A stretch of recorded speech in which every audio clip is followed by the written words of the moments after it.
संशोधन करा। आमचं चुकलं असेल तर ते दुरुस्त करा आणि सरकार चुकत असेल तर मग मात्र त्यांना चोपल्याशिवाय राहू नका। अबे तू मरापेक्षा एखाद्याला मारून टाक ना। एखादा आमदार जरी कापला ना आम्हीच सांगतो आत्महत्या करायची वेळच येणार नाही, पण हे जातं मरतय जाऊन बसलं जरी का नाही। आत्महत्या केल्यापेक्षा त्या आमदाराच्या घरासमोर पूर्ण कपडे काढून बसायचं, कपडेच ठेवायचे नाही आणि सायाच्या घराच्या समोरून जाऊन मुताचं।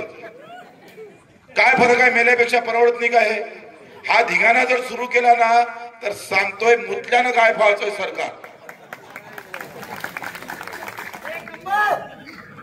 तो अक्कल द्याव कुणाले करावं कुणा आमच्याला ते आता परवडत नाही। तो आम्ही थोडस बाजूने गेलं म्हणून आम्ही मारण्यापेक्षा काही लढणं पसंत केलं पाहिजे का नाही केलं पाहिजे। आणि ते जर लढणं सुरू नाही केलं तर आमच्या लढण्यात काही अर्थ